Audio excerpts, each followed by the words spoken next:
Cada tanto llega una película que promete ser la más terrorífica, la más perturbadora, la mejor película de terror de la década.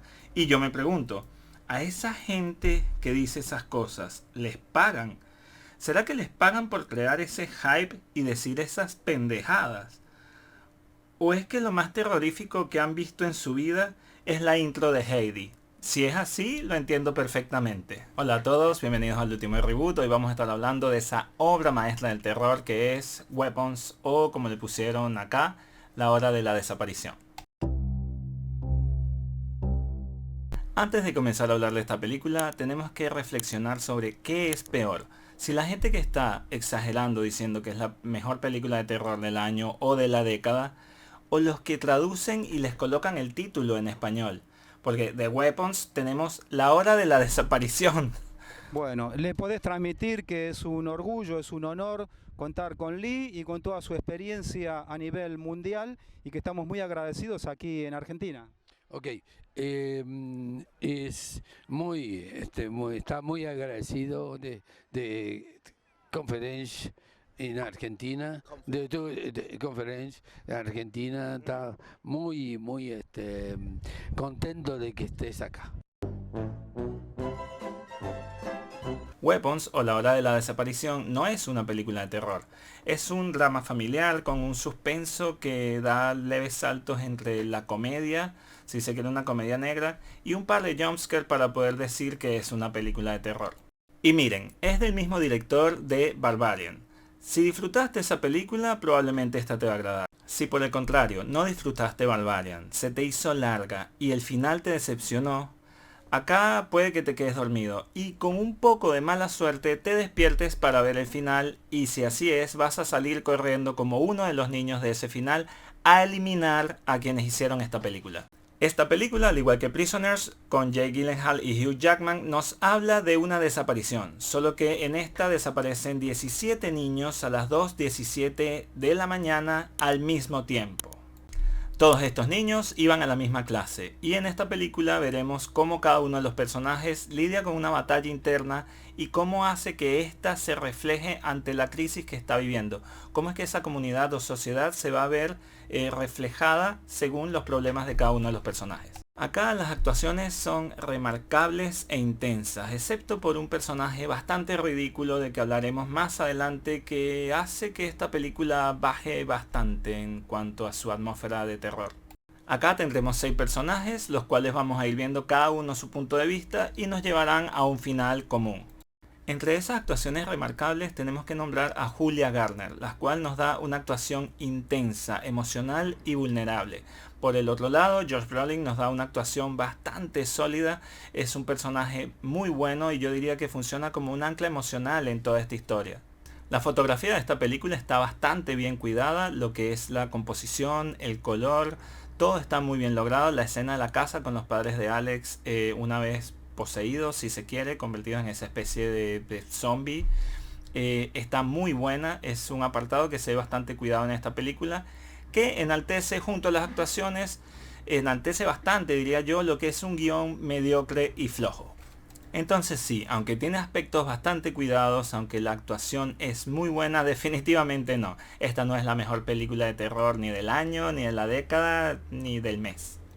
Ahora sí, vamos a hablar sin pelos en la lengua, con spoilers, y si no quieres saber ninguno de estos spoilers, no te olvides de suscribirte, darle like y puedes pausar este video para ir a ver la película y luego vuelves.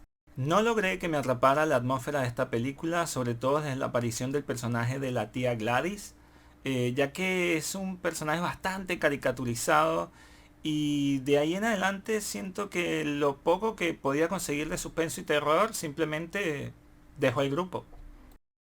Y verán, probablemente les pase lo mismo que a mí. Mientras más hablo de esta película, por eso estoy haciendo este video, es como que más errores le encuentro, menos me gusta, y yo creo que después de que la ves la primera vez, no tiene un revisionado esta película.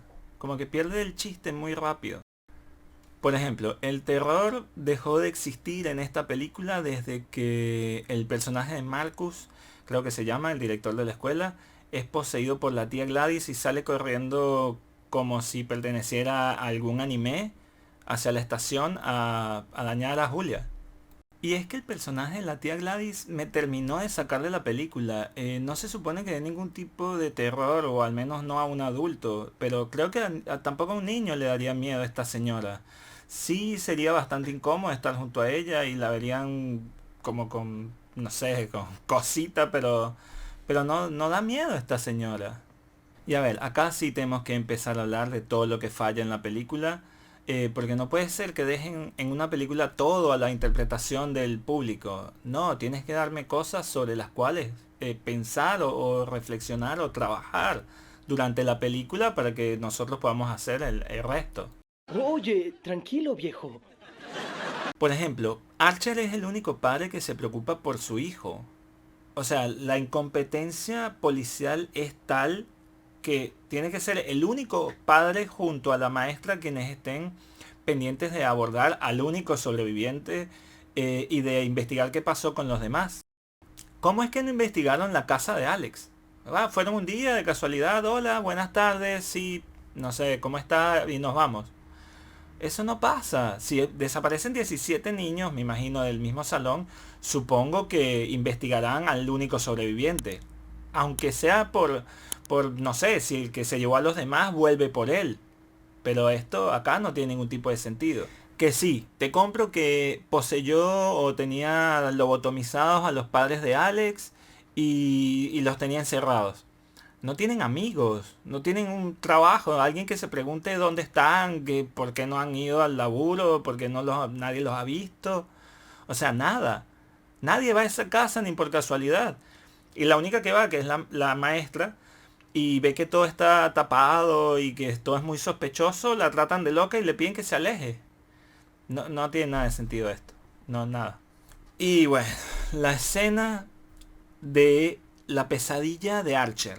Cuando sale y ve un arma automática gigante frente a su casa que dice 217 en letras rojas porque se acordaron que el nombre de la película es Weapons, entonces vamos a poner un arma para justificar que, a ver, sí, hay mucha gente que está hablando que puede tener varias interpretaciones. Una de ellas que el 12 porque sobrevivieron 2 y 17 desaparecieron. Otras personas les van a decir que es simplemente por un intento de aprobación de una ley antiarmas en Estados Unidos, la cual fue con 217 votos. Miren, una película nos tiene que dar todo para trabajar sobre la información que nos da.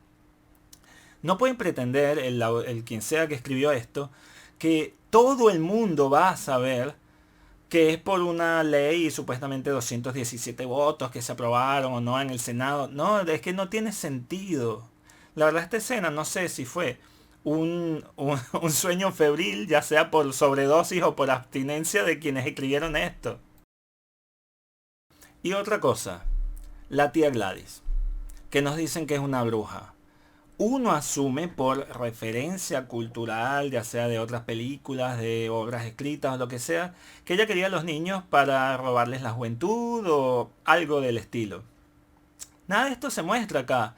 No nos dicen cuál es la motivación de ella. Nos dicen que está enferma, pero no nos dicen de qué. Insisto, asumimos que es que le quiere quitar la juventud, pero por otras obras, no por esta película. Y de paso, ¿para qué los quería? Tenía 17 niños encerrados en el sótano. ¿Cómo los iba a utilizar? No lo sé, tú dime. Porque no, weapons, sí, las personas pueden ser armas. ¿En qué los vas a utilizar? Porque vimos que a Marcus lo utilizó para callar a la profesora. Pero estos 17 niños estaban ahí días. Ninguno había hecho nada. No los había utilizado para nada. Por eso digo que es un guión flojo, mediocre. Es como, bueno, los encerramos ahí, total, que se les olvide. La historia del policía no tiene ningún tipo de sentido. Más que para, no sé, intentarnos hacer empatizar con él, pero tampoco lo logra. Nos muestra que tiene una aventura extramarital con la maestra, que tiene cierto abuso de poder porque el estrés lo tiene mal y la ira. Justificaciones. Sin embargo, estas mismas historias sin sentido les sirven a quienes escribieron esto para después, de la nada, mira, el padre, que es el único que investiga, lo emparejamos con la maestra y que ellos descubran todo llegando a la casa. No tiene ningún tipo de sentido. Sí, siempre que observen uno de esos detalles, un hechicero lo hizo. Entiendo, de acuerdo.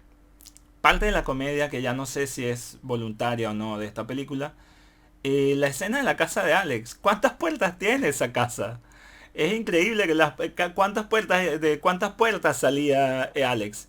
Parecía una escena de Looney Tunes o de Scooby-Doo cuando se cruzaban de puertas y de repente los dos salían por la misma. No, no tiene ningún sentido esa escena.